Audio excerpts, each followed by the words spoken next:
Entonces hoy vamos a estar observando lo que es la primera clase de esta materia de los patriarcas o la edad patriarcal. Vamos a comenzar esta primera clase haciendo una introducción al libro del Génesis, donde vamos a abordar los temas de la autoría, de la estructura literaria. Vamos a abordar también los aspectos de la teología de este importante texto, los ejes de unidad del texto y los ejes teológicos del texto. Entonces, los hebreos designaron este libro como Bereshit, que significa al principio o en el principio. Por la tradición de la Septuaginta, a nosotros nos llegó como el nombre del Génesis o los orígenes. La autoría del Pentateuco. El debate de la autoría del Génesis va en conjunto con el debate sobre la autoría del Pentateuco. En este caso, entonces, la autoría del Génesis tiene varias posturas. Muchos han propuesto varias teorías sobre la autoría tanto del Génesis como del Pentateuco. Dentro de esas, la que más ha tomado fuerza en muchos círculos académicos es la llamada hipótesis documentaria, más conocida como la teoría de los redactores de Wellhausen, un famoso teólogo alemán. Básicamente él promulga que el Pentateuco es una colección de 5 tradiciones diferentes que él denomina el yavista, el elogista, el sacerdote y lo demás. Esa es, digamos, la tesis que a nivel académico hoy se sigue difuminando. Vamos a hablar entonces desde ese punto de vista, no nos vamos a ocupar sobre toda la parte de los pros y los contras de este argumento, sino que vamos a tratar de examinar hoy nada más el testimonio bíblico de la autoría mosaica del Pentateuco. Si usted quiere ver una valoración crítica de la hipótesis de Wellhausen, puede consultar los capítulos del 6 al 11 de la obra que ya se recomendó de Gleason Archer, de Editorial Portavoz. Eso está en una nota del plan de curso. Perdón.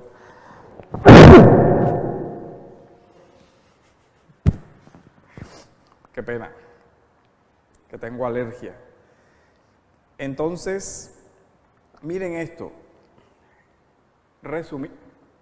En resumidas cuentas, ¿cuál es la hipótesis de Wellhausen? Él dice que no hay un autor, o sea, que Moisés no es el autor del Pentateuco, sino que realmente el Pentateuco tuvo 5 autores diferentes y que recogieron diferentes fuentes, diferentes tradiciones para que en últimas esas diferentes fuentes se unieran en un solo conjunto y de tal forma que nosotros tenemos el Pentateuco.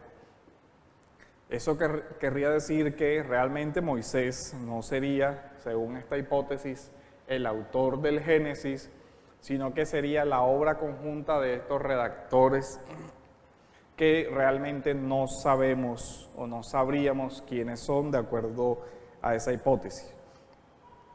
En las Escrituras hay una serie de referencias a Moisés como escritor de el Pentateuco. Dios por lo menos le ordena a Moisés que registre ciertos eventos históricos. Por ejemplo, podemos ver Éxodo 17:14. Acompáñenme al libro del Éxodo,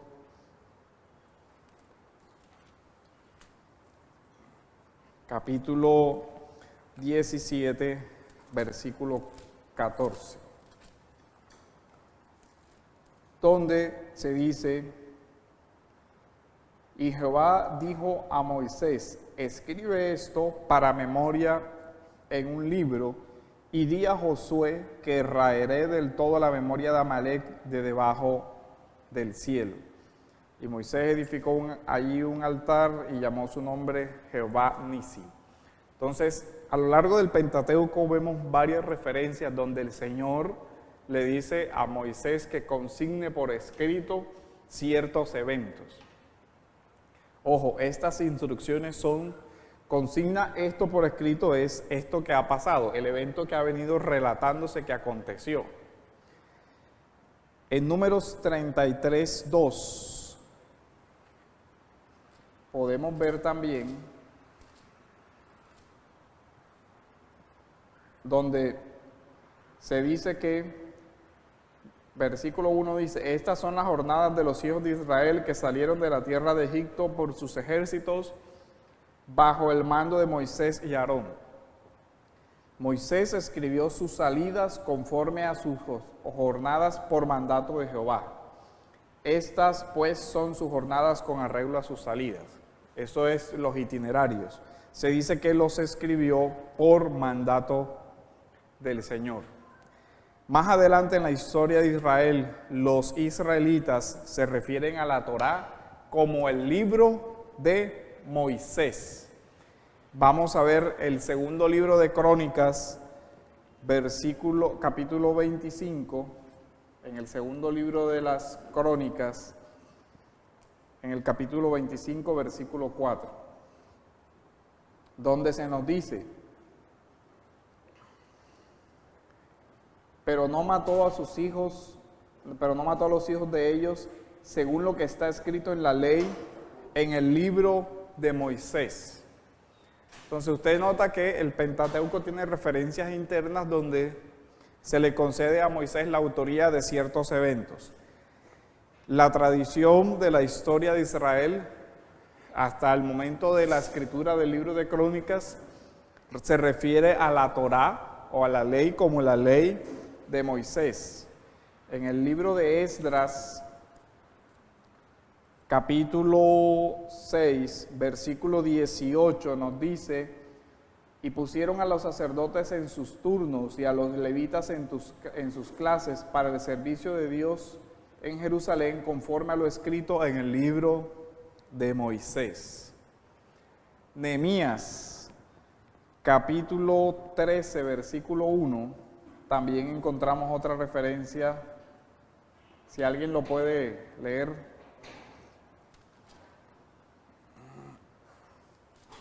Nehemías 13:1. Dice: aquel día se leyó en el libro de Moisés, oyéndolo el pueblo, y fue hallado escrito, en el que los amonitas y moabitas no debían entrar jamás en la congregación de Dios. Entonces, estos pasajes nos proporcionan un dato intrabíblico de la autoría mosaica. Es decir, la misma escritura nos está diciendo o le está atribuyendo a Moisés el Pentateuco en general, lo que incluiría la autoría del libro del Génesis. Hay muchos otros pasajes que están en la segunda nota de esta primera clase. Por ejemplo, Éxodo 17:14, Éxodo 24:4, Éxodo 34:27, en fin. Hay una cantidad de pasajes que referencian a Moisés como el autor del Pentateuco. Sin ser específicos, estos pasajes en cuanto a la forma o a su alcance. Si usted analiza los textos, la mayoría de ellos se refieren a escribe estas cosas y se refieren a un suceso en particular, donde le da a Dios la orden a Moisés de que escriba determinado relato. Resulta claro también para el Nuevo Testamento y en consecuencia para la iglesia primitiva que se relaciona a Moisés con la Torá. Ejemplo, Mateo 19:7. Vamos a ver en el Evangelio de Mateo, en el capítulo 19,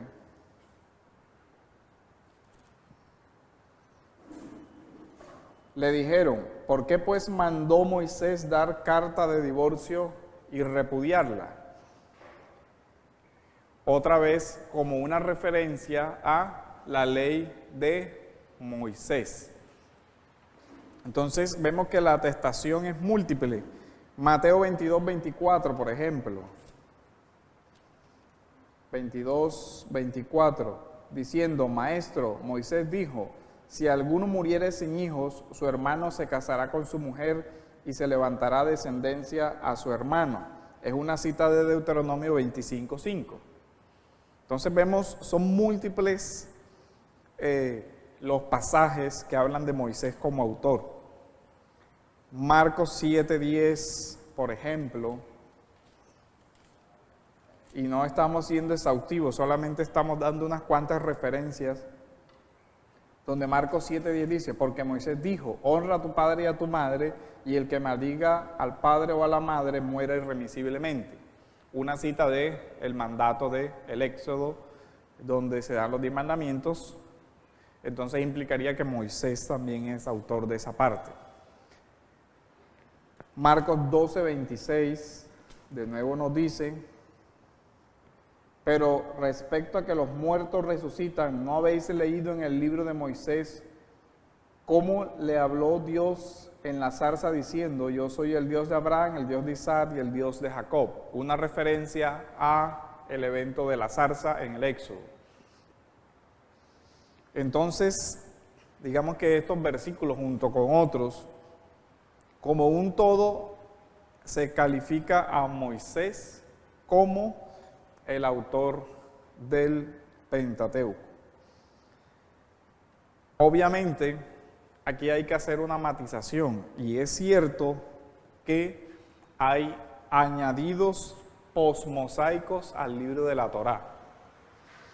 Y este es un punto que hay que manejar con mucho cuidado y detenimiento, porque muchos de estos argumentos mal utilizados podían dar a entender que la tesis de Wellhausen es cierta y no es lo que se está tratando de exponer.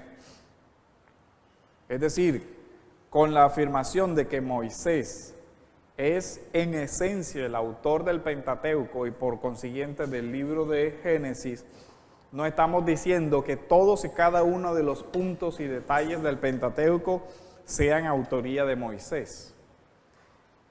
El ejemplo quizás más obvio es Deuteronomio 34, donde podemos observar que se relata ¿qué cosa? La muerte y sepultura de Moisés. El texto no dice que se trata de una ambición que Moisés recibió, que se trate de alguna experiencia que Moisés recibió, no dice nada de eso, por lo cual no podríamos solucionar el asunto diciendo que Moisés vio su propia muerte y luego por lo tanto la escribió, sino que quien relata es una tercera persona, como se hace evidencia del relato donde uno ve, subió Moisés de los campos de Moab al monte de Nebo, tin, tin, tin, tin, y se relata que muere Moisés. Con lo cual entonces se nota que a pesar de que el Pentateuco se atribuye a Moisés, eso no quiere decir que todos y cada uno de los detalles escritos en el Pentateuco hayan salido exactamente de la pluma de Moisés. Recuérdese también, y hay que hacer varias aclaraciones aquí, Moisés cuando escribe también recoge una cantidad de tradiciones orales y de fuentes. Eso lo vamos a ir viendo con detenimiento. Entonces, digamos que aunque la posición conservadora no le da crédito a la hipótesis de Wellhausen de la teoría documentaria de los 5 autores, esto sí tiene que matizarse diciendo que sí hay evidentemente redacciones al Pentateuco. ¿Se ha entendido esa parte hasta acá? Así que el punto de vista conservador hoy se ha atenuado y se reconoce que hay elementos no mosaicos en la Torá. Un ejemplo es este capítulo 34, donde se relata la muerte de Moisés, que sería un evento de un autor distinto a Moisés. Estas porciones son pocas, esporádicas.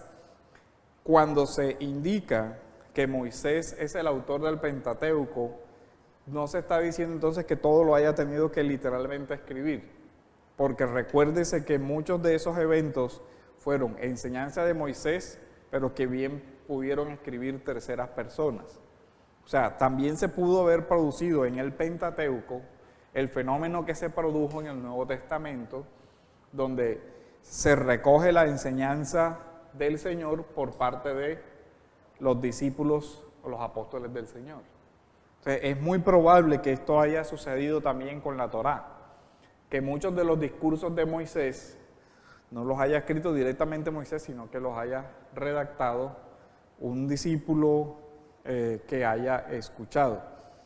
Entonces, por eso muchos hablan hoy de una autoría esencial de Moisés, que quiere decir que recoge el Pentateuco, toda la tradición de la que Moisés fue receptor, de toda la revelación que Moisés recibió y de los eventos de los cuales Moisés fue testigo.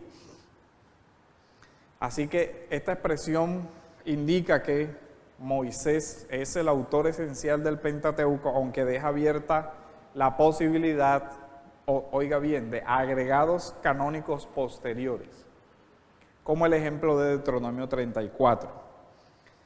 Junto con eso también uno tiene que ser claro en que Moisés lo más probable es que haya utilizado fuentes incluso anteriores a él. Ejemplo, Números 21:14.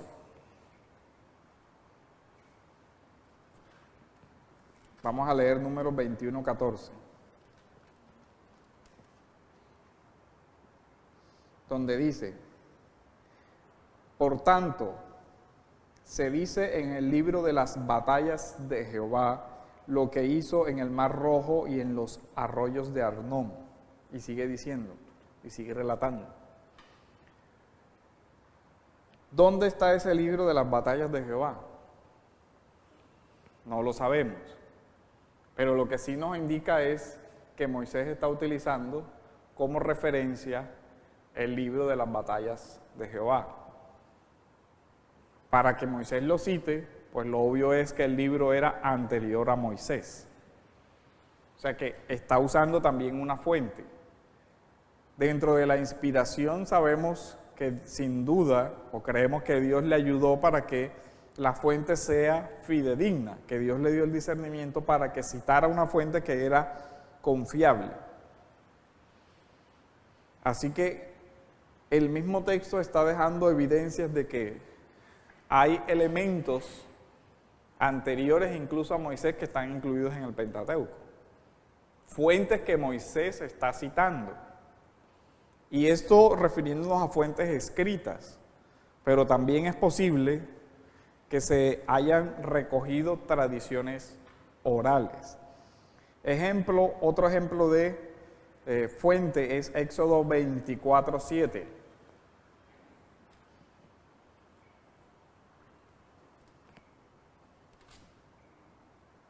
Y tomó el libro del pacto y lo leyó a oídos del pueblo, el cual dijo: haremos todas las cosas que Jehová ha dicho y obedeceremos. O sea que ya hay un libro previamente escrito. ¿Quién es el autor del libro del pacto? No sabemos si fue el mismo Moisés antes o otra recopilación de los relatos del Éxodo, donde se habla de los 10 mandamientos, etcétera, etcétera. Pero estos indicios, aunque son pocos, por eso decíamos, son eventos esporádicos, no son la generalidad. Y no creemos que con estas reglas o esas excepciones a las reglas se pueda construir hasta llegar a la teoría de 5 autores, como algunos lo pretenden. Pero tampoco puede afirmarse rígidamente que no se conocieron redacciones al Pentateuco o que el Pentateuco no haya sufrido procesos de redacciones. Cualquiera de las dos posturas extremas sería bastante compleja. así, de esta forma, nosotros entendemos algo, que el fenómeno de la inspiración no necesariamente implica que el autor no pueda hacer uso de fuentes, que el autor no recopile fuentes. El problema es que muchas personas entienden la teoría de la inspiración como la asocian con la teoría del dictado. Dios le fue diciendo cada palabra a Moisés y Moisés fue escribiendo.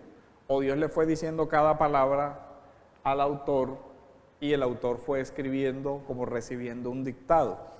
Pero el uso de fuentes para la composición de libros de la Escritura está por lo menos atestiguado en el evento de Lucas. ¿Se acuerdan? Lucas capítulo 1, versículos del 1 al 4.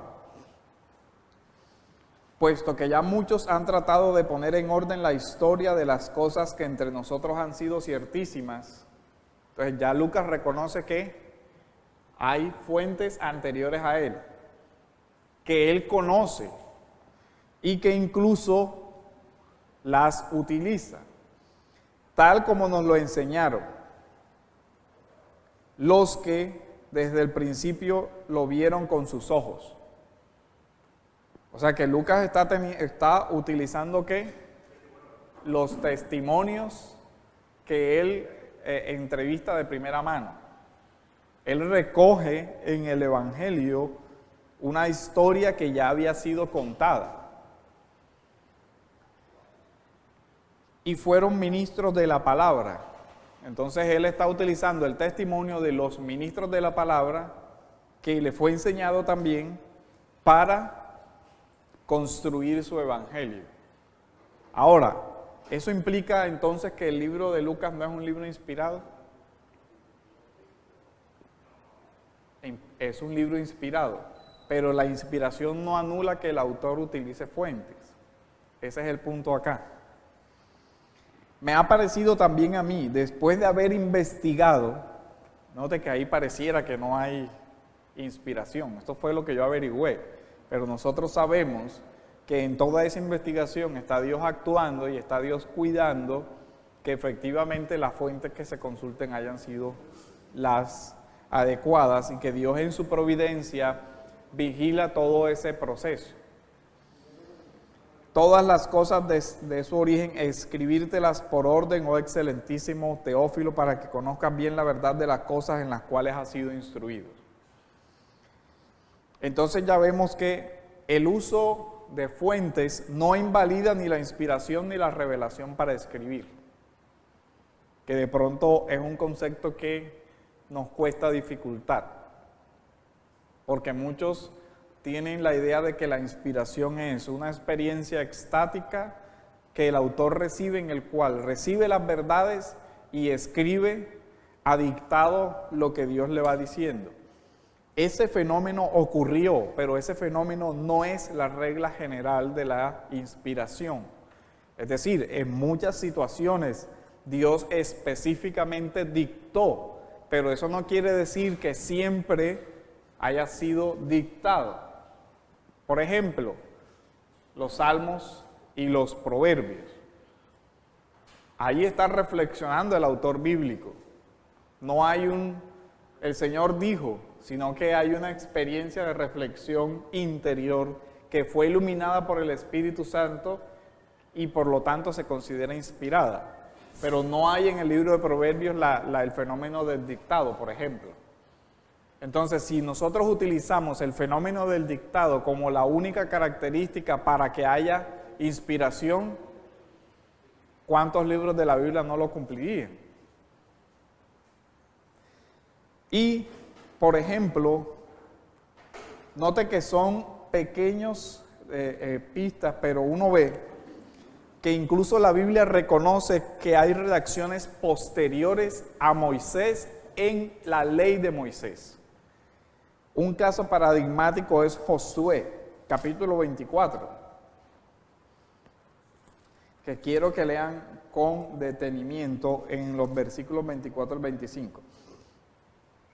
Vamos a leerlo desde el 24. Josué capítulo 24, versículos del 25 al 28. Donde dice, entonces Josué, bueno, vamos a leer, dice, y el pueblo respondió a Josué, a Jehová nuestro Dios serviremos y a su voz obedeceremos. Entonces Josué hizo un pacto con el pueblo el mismo día y les dio estatutos y leyes en Siquén. Y escribió Josué estas palabras en el libro de la ley de Dios.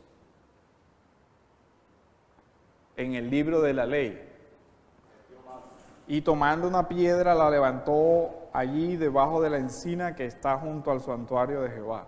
Entonces lo más probable es entonces que parte de ese añadido, por ejemplo, Deuteronomio 34, donde se relata la muerte de Moisés, sea obra de Josué, por ejemplo, sea trabajo de Josué. Y no nos dice el texto hasta dónde llegó ese trabajo de Josué.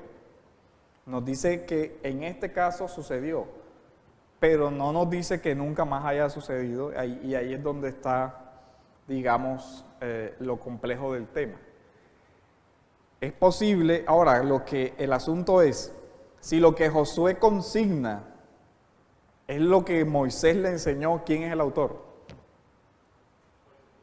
Moisés. Entonces sería válido decir en el libro de la ley de Moisés, aunque eso no implicaría que Moisés sea quien directamente lo puso por escrito, sino que lo que se consignó por escrito, aunque haya sido un redactor posterior, haya sido Josué, haya sido otro, es la enseñanza que Dios dio al pueblo por medio de Moisés.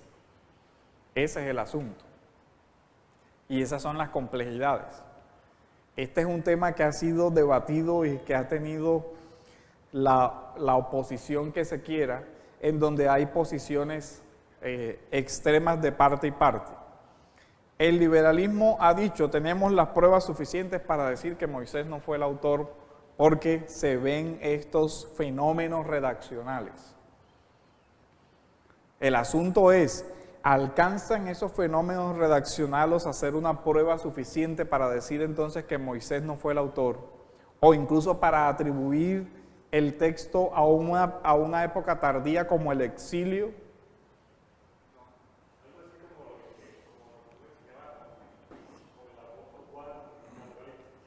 Claro, ante que ellos ubican el texto muy posterior. Entonces, son puntos que hay que mirar con mucho detenimiento y valorar con mucho cuidado. Entonces, ahora, ¿qué ha sucedido en este aspecto? El liberalismo ha formulado una tesis basada en algunas destellos que da la misma escritura de redacciones o de uso de fuentes, y creemos que lo ha llevado a un extremo donde desconoce la autoría esencial de Moisés. Y de pronto, un ala conservadora, fundamentalista, ha negado incluso los mismos elementos redaccionales que se ven ahí y se empeñan en sostener un debate que no es necesario. O sea, negar que haya fuentes que Moisés haya utilizado o negar que hayan autores que hayan recopilado o puesto por escrito la enseñanza de Moisés no implica necesariamente, como lo vimos con el ejemplo de Lucas, que eso dé al traste con la inspiración o con que no haya revelación. Porque el Evangelio de Lucas muestra claramente que Lucas investigó, que utilizó fuentes previas, pueden ser escritas o pueden ser orales, y que la iglesia reconoce como un texto inspirado. Entonces, el mismo criterio se puede utilizar sin ningún temor para el Pentateuco y por lo tanto para la autoría de Moisés. Eso también teniendo en cuenta que así como se pudo haber dado el uso de fuentes escritas, es bien posible también que se pueda haber dado el uso de fuentes de tradición oral. Entonces, igual toda esta discusión de los 5 autores y de los criterios que se utilizan para datar no van a ser objeto de esta clase porque eso obviamente se nos sale del conjunto. Lo que sí vemos es que es importante resaltar que el texto de la Escritura fue conservado por muchos años por medio de la tradición oral y que la mayoría de esos textos tuvieron historia de reconstrucción o de construcción, mejor dicho. No fue que Moisés se sentó un día y escribió los 5 libros del Pentateuco. No, los textos tienen una historia, se fueron formando a través de la historia del pueblo de Israel. Y la mayoría de ellos fueron conservados por medio de una tradición oral que nosotros debemos considerar confiable. En el Antiguo Testamento hay muchos ejemplos de esa transmisión oral. Uno de ellos, Deuteronomio 5:1, donde dice que Moisés dijo a todo Israel: oye Israel, los estatutos que yo te anuncio hoy en vuestros oídos. ¿Ya ve? No quiere decir que Moisés todo lo haya escrito. Les dijo: oye, los estatutos que yo te anuncio de viva voz en vuestros oídos, y les da la orden: aprendedlos y guardadlos. Y es muy probable que ese discurso de Moisés haya quedado por vía de tradición oral mucho tiempo hasta que finalmente fue puesto por escrito. Y no habría ningún problema entre decir, o no hay ninguna diferencia en cuanto a la autoría, si quien escribió fue fiel al discurso oral de Moisés, ¿quién es el autor? Moisés. Aunque se puedan ver trazos de escrituras propios de quien redactó. Usted puede hacer el ejercicio de 5 o 10 o 20 estudiantes que hayan tomado notas en una clase y todas las notas no quedan igual, aunque hayan escuchado la misma clase. Porque cada uno hace énfasis de acuerdo a cómo está recibiendo la clase y cada uno toma notas incluso con su propio lenguaje. No con las palabras, con todas las palabras textuales del profesor. Pero sí sabemos que la tradición oral en el pueblo de Israel fue celosamente conservada y controlada. ¿Se acuerdan cuando hicimos el estudio de la investigación que hace Kenneth Bailey sobre la tradición oral informal y no informal dentro de Israel, donde él le explicaba los controles que sufría la tradición oral para su conservación? Y eso ha sido así desde muy antiguo en el pueblo de Israel. Entonces, nosotros no estamos acostumbrados a culturas de tradición oral, pero lo cierto es que el Pentateuco fue escrito dentro de una cultura de tradición oral, donde esas tradiciones eran conservadas por siglos, inalteradas, y después puestas por escrito. Si eso llegó a pasar en el Pentateuco, eso no debe quitarle confiabilidad y veracidad al documento, a pesar de que hayas pasado por muchos años por tradición oral hasta que fue consignado por escrito. Lo que pasa es que el liberalismo presume que realmente en esa transmisión oral sí hubo alteración del material redaccional, como que el redactor no hubiera respetado realmente lo que se dijo, lo que se enseñó y la verdad teológica a transmitir. Ese es el asunto. En lo particular, como una posición personal, no creo que dé para que se crea realmente que Moisés no fue el autor. Creo que sí es posible seriamente seguir considerando a Moisés como el autor esencial del Pentateuco, aunque se puedan reconocer que hay posiblemente materiales que eran previos a Moisés y redacciones posteriores a Moisés. que no habría ningún problema. Por lo menos la introducción al Antiguo Testamento de Tremper Lotman, que ese no está digital, sobre este punto hace la siguiente conclusión. Los estudios evangélicos reconocen que el Pentateuco contiene fuentes premosaicas y también posmosaicas. Como lo vimos, una fuente posmosaica sería claramente Deuteronomio 34, o las anotaciones que dice Josué que hizo, donde dice, y escribió Josué estas palabras en el libro de la ley de Dios. Debería resultar claro que la evidencia es escurridiza. O sea, que hay ciertas evidencias, pero esas evidencias no son tales como para deslegitimizar la posición tradicional tanto del Israel, porque vemos que en el libro de Crónicas, de Esdras, de Nehemías, se reconoció a Moisés como el autor del Pentateuco, y que incluso el Nuevo Testamento reconoce a Moisés como el autor del Pentateuco. A pesar de que nosotros no debemos creer que no se conocían esas fuentes que Moisés utiliza. El autor dice, la mejor interpretación de los datos admite la presencia de fuentes e indicios de desarrollos sin definir de manera dogmática su alcance, o sea, hasta dónde hubo el uso de fuentes o demás, o su fecha. Es muy difícil datar cuándo se hizo un añadido.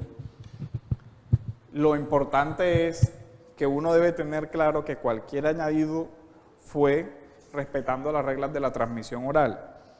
Y en última instancia dice, resulta posible afirmar la autoría mosaica del Pentateuco basada en la evidencia interna ocasional y el fuerte testimonio histórico, aceptando al mismo tiempo fuentes anteriores y también glosas y elaboraciones posteriores. Ese por lo menos es la postura de Tremper Lotman en el libro de Introducción al Antiguo Testamento, que considero, digamos, que respeta las evidencias de la redacción, pero que por esa evidencia de la redacción no necesariamente uno debe llegar a concluir que Moisés no es el autor esencial del Pentateuco. ¿Hasta aquí hay alguna pregunta, duda, comentario?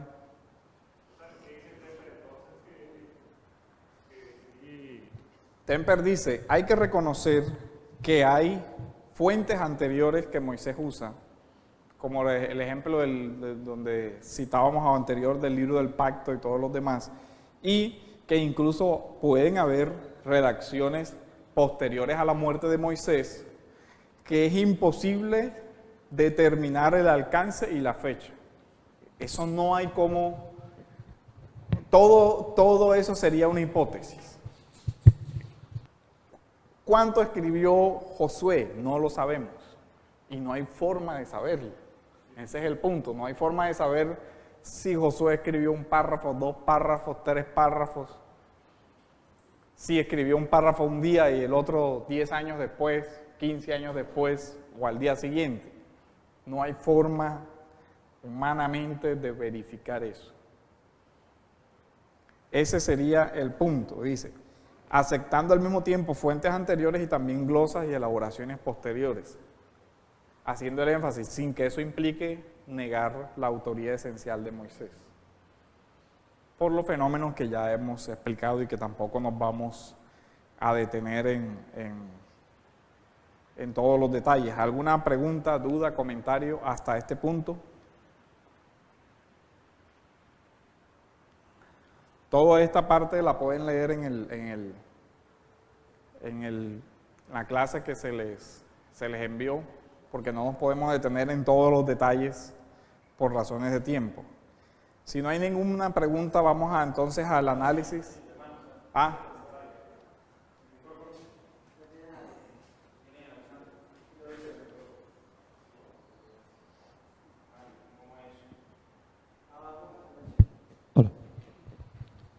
Pero dentro de esos estudios que se han hecho, ¿no habrá algunos que coincidan en que en algunos apartes tal vez estén estrechamente vinculados a Moisés como verdadero autor?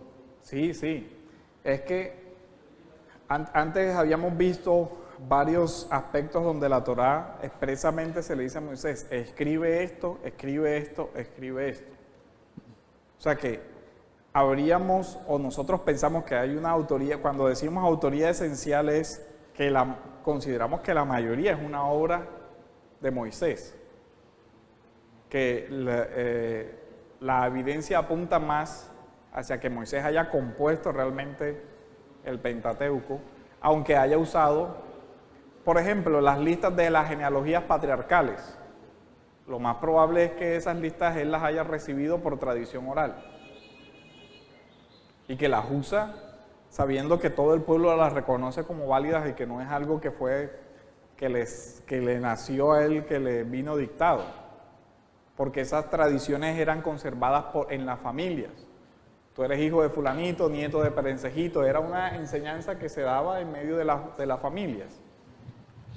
Entonces ese es el sentido de una autoría esencial de Moisés, que la mayor parte de la composición es mosaica, que algunas cosas pudieron ser agregados posteriores de la época de Josué, o no podemos datar hasta dónde exactamente, pero que realmente creemos que la evidencia apunta, tanto la interna como la externa. Con evidencia interna nos referimos al mismo texto, tanto el Pentateuco en sí como la tradición posterior. Por ejemplo, en el libro de las Crónicas se dice que Moisés es el autor.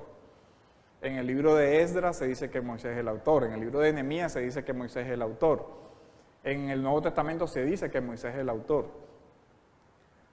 Pero sin que eso llegue a significar que no haya podido haber otros redactores además de Moisés. Ese es como el asunto, o tener un equilibrio entre no llegar al extremo de decir, como Moisés es el autor, nadie más pudo haberle puesto ni una coma, porque entonces ¿cómo queda el texto de Josué, donde el mismo Josué dice que sí, escribió en la ley de Moisés?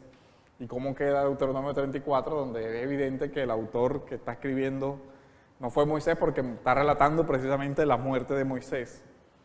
Y que el texto no habla de que sea una visión o un adelanto o algo, sino un relato de esa muerte. Entonces, de todos modos, esta discusión sobre la autoría en el libro de la reseña crítica abarca de los capítulos del 6 al 11. Sería interesante que lo leyeran y que se familiarizaran con el debate al respecto. Análisis literario o estructura. Hay principalmente dos criterios para ver la estructura del Génesis.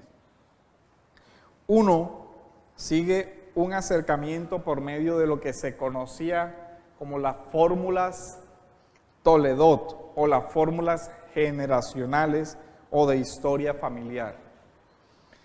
Otro es el que se usa de acuerdo a la división temática. Vamos a mirar primero las fórmulas Toledot, que vienen derivados del verbo engendrar. Aparece 10 fórmulas de estas. La primera, alguien que lea Génesis 2:4.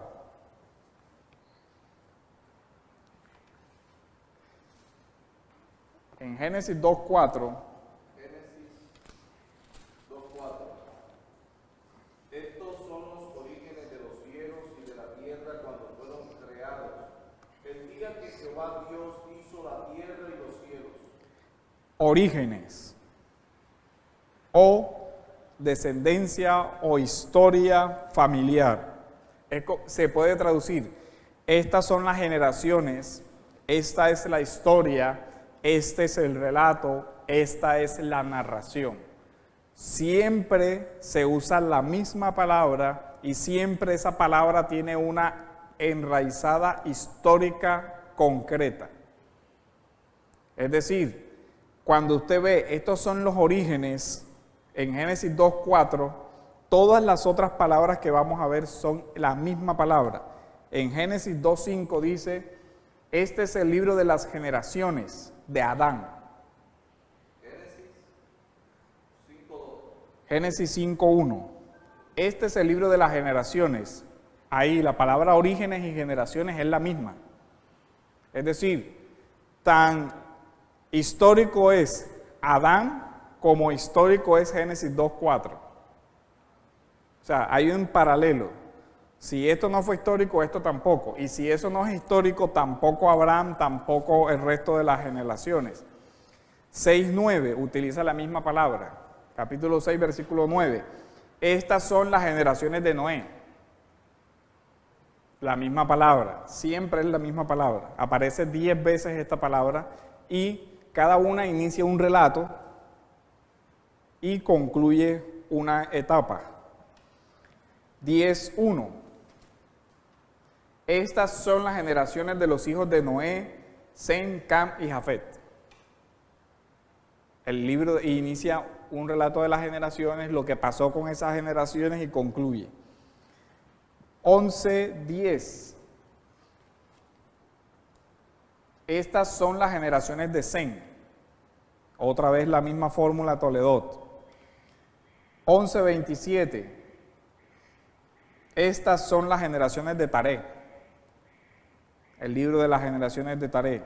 25:12.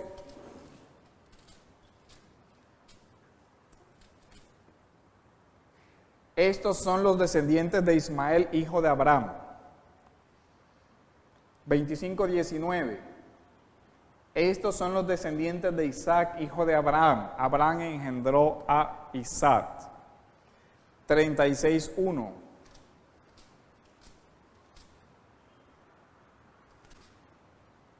Estas son las generaciones de Saúl, el cual es Edom. 37:2. Habitó Jacob en la tierra donde había morado su padre, en la tierra de Canaán. Esta es la historia de la familia de Jacob. Esa es la misma palabra, sino que es traducida por historia, generación, origen, etc. Pero es la misma palabra.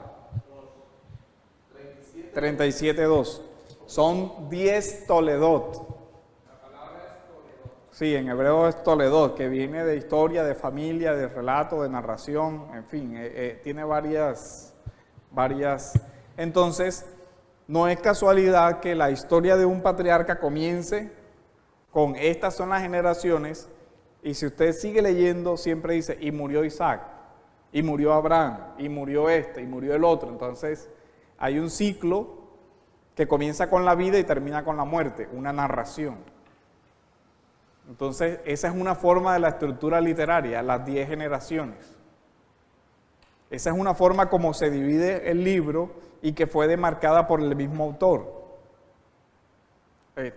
Juan Camilo, ibas a... No. Creo que ya lo mencionaste. Me perdí un poco al inicio y solo quería saber cuál era la palabra que estábamos buscando. Es que aparece con varios sentidos: generaciones, historia, relato, orígenes. Es la misma, Toledot, siempre aparece la misma. Entonces, con la repetición de la palabra, el autor va marcando como una división de capítulos. Recuerde que esta división de capítulos no existía. Era un solo rollo. Pero el autor sí marcaba dónde comenzaba una historia y dónde terminaba otra. Y por lo general lo enmarcaba con una generación. Este es hijo de tal. Y comienza el relato. Y murió José, y murió Abraham, y así concluye la generación. Así concluye esa historia. Comienza con la vida y termina con la muerte. La segunda forma de acercamiento es la que considera la división temática del libro, dividiéndolo en dos secciones. La historia primitiva, que iría del capítulo 11 al del capítulo 1 al capítulo 11, y otra del capítulo 12 al capítulo 50, quedando 5 Toledot en cada parte. Ya ve la complejidad de la estructura. 5 Toledot en cada una de las partes.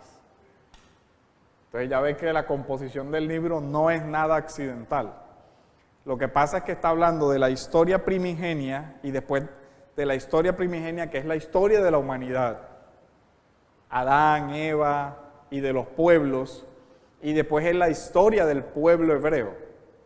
que comienza con Abraham. Entonces, este es el inicio de la creación del mundo, este es el inicio del pueblo.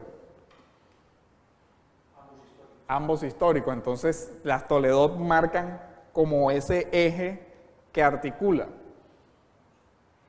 Esto es historia, esto es historia. Lo que pasa es que esta es una historia global que abarca desde la creación hasta toda la humanidad, todos los pueblos y después sí la historia del pueblo de Israel. Y por eso se enmarca, ya no menciona a los otros pueblos, pero de pasada, o sea, los pueblos vecinos y todo lo demás. Entonces, esa sería la primera sección. La segunda sección desarrolla 4 generaciones que van desde Abraham hasta José, cada una de ellas. Hay muchos microciclos dentro de esas macroestructuras.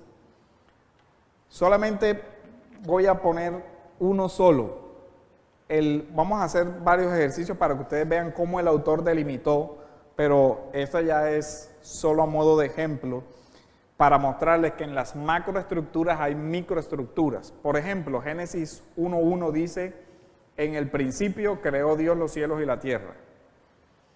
Y 2:4 dice: estos son los orígenes de los cielos y la tierra. Entonces ahí hubo un inicio en 1:1 y termina el relato en 2:4.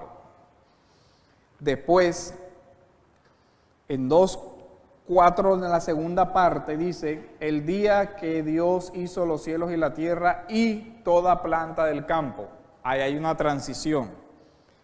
¿Dónde termina eso? En 3:24, donde usted va a ver que dice: echó pues fuera al hombre y lo puso al oriente del huerto del Edén, querubines y una espada encendida que se revolvía por todos lados para guardar el camino del árbol de la vida. Entonces, 2:4 lo ubica usted en el Edén. ¿Y cómo termina? Con la salida del hombre del Edén. Hay una transición después donde dice: y conoció Adán a su mujer, en 4:1, y lea 4:16, donde dice: salió pues Caín. ¿Sí ve cómo termina con está el hombre en el Edén? Sale Adán y Eva del Edén. Nace Caín y Abel. ¿Cómo termina? Sale Caín. ¿Sí ven? No, son fórmulas que el autor utiliza. Entró, salió. Nació, murió. Son fórmulas como él construyó su narración para delimitarla, para que nosotros vayamos viéndola. 4:17, y conoció Caín a su mujer. ¿Cómo comenzó 4:1? Y conoció Adán a su mujer. Esa es una fórmula de apertura. Después en 4:17, y conoció Caín a su mujer. Ahora va a relatar la historia de ¿quién? De Caín. Y va a terminar en 4:24, donde se da: y 7 veces será vengado Caín, la meta en verdad 70 veces 7 lo será. Y el 25 dice: y conoció de nuevo a Adán. ¿Ya ve cómo va seccionando por repeticiones de palabras? Conoció y hay un desenlace. Después dice: y volvió a conocer y hay otro desenlace. Esa es una forma como se van viendo en las macroestructuras, es decir, en los capítulos del 1 al 11, microestructuras que es necesario identificar. Igual se da en el ciclo de los patriarcas. Los ciclos de los patriarcas también va.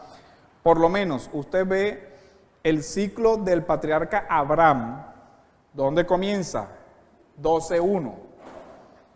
Pero Jehová había dicho a Abraham: vete de tu tierra y de tu parentela y de la casa de tu padre a la tierra que te mostraré. Así comienza el ciclo de Abraham. ¿Dónde termina el ciclo de Abraham? En 25:18. Note que es un ciclo largo.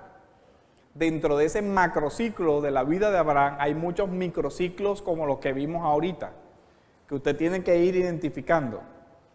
Es como si usted viera una obra de teatro, pero va por escenas.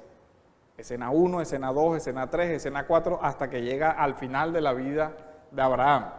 Pero usted tiene que identificar cómo ese microciclo enzarza o engancha con el macro que es la vida del patriarca Abraham, que viene a terminar después con 25:18, donde dice: y vamos a ver, estos fueron los años de la vida de Ismael, 137 años, y salió el espíritu Ismael y murió y fue unido a su pueblo. No, creo que 19. No, donde dice que murió Abraham. Y murió en presencia de todos sus hermanos. 18. Refiriéndose a la muerte del patriarca. Después miren, dice, estos son los descendientes de Isaac. Ya murió Abraham, se cerró el ciclo de Abraham. Empieza el ciclo de Isaac en el 25:19. ¿Dónde cierra el ciclo de Isaac? En el 27:46. Y dijo Rebeca a Isaac: fastidio tengo de mi vida a causa de las hijas de Ed. Si Jacob toma mujer de las hijas de Ed como estas de las hijas de esta tierra, ¿para qué quiero la vida? Entonces se unen. En el 28 dice: entonces Isaac llamó a Jacob y lo bendijo y le mandó diciendo: no tomes mujer de las hijas de tal. Entonces ahí comienza, se vinculan Isaac y Jacob. Y así van los ciclos de los patriarcas desarrollándose. De tal forma que dentro del ciclo de Isaac a veces se mezclan los personajes, pero cuando muere Isaac ya queda Jacob, y así. Esa es la estructura que uno va viendo. Ejes de unidad de todo el texto. No vamos a detenernos en todos los ciclos, eso usted lo va a ir revisando uno por uno y va viendo dónde comenzó, dónde terminó. Ese es el ejercicio que le toca. Pero los ejes de unidad general, el bien y el mal, Dios lo crea todo bueno en el capítulo 1, por la serpiente y por la primera pareja se introduce el mal en el mundo. El mal se desarrolla de tal forma que crece hasta anegar el mundo y apenas sobrevive una familia, Noé. Y se establece un eje teológico con Noé, el pacto, que después pasa a Abraham, a Isaac, a Jacob y a José.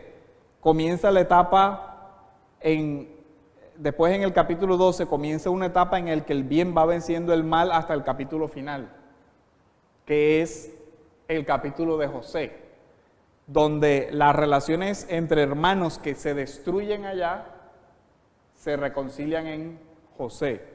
El tema de la fraternidad, familias separadas, al final del capítulo 50, familias unidas. Y el eje de la salvación. Dios salva a Noé, Dios salva a Abraham en Egipto, Dios salva a Lot del incendio, Dios salva a Jacob de la persecución, Dios salva a José en Egipto y José salva al pueblo y a sus hermanos en Egipto. Entonces, ahí hay un eje teológico de la salvación, de la fraternidad. Los temas teológicos aparecen en el libro del Génesis: Dios como creador, el hombre como creado de imagen y semejanza de Dios. Recorre un tema. Dios que acompaña. Dios caminó con Noé, Dios caminó con Abraham, Dios caminó con Jacob, ¿se acuerdan? Yo iré contigo, si tú vas conmigo, todo lo demás. Un eje también de la consecuencia de la caída. Se muestran las fallas de Jacob, las fallas de Abraham, las fallas de Adán, las fallas de las matriarcas también. Y así se va viendo varios ejes teológicos. El principal, para ya ir terminando, en el libro se ve el eje teológico de la elección y las promesas. Dios llama a Abraham, le da promesas, hijo y tierra. A Isaac se le dice hijo, tierras, y así. Entonces, el eje teológico de la elección y de la promesa es muy importante. el eje teológico de la fe y la justicia, que aparece desarrollado por Pablo en Romanos capítulo 4, donde pone ejemplo de que Abraham es justo por la fe. Y sobre todo el eje teológico del pacto, el pacto de las promesas. Inicia con Noé, Abraham, Isaac, Jacob, y del que es heredero José. Entonces, ese sería el contexto. Después nos vamos a ubicar ahora a detenernos en el ciclo de Abraham. O sea, ahora sí vamos a revisar el ciclo del patriarca Abraham con más detenimiento. Pero ese es el panorama general de la estructura del libro del Génesis. Entonces, vamos a orar para terminar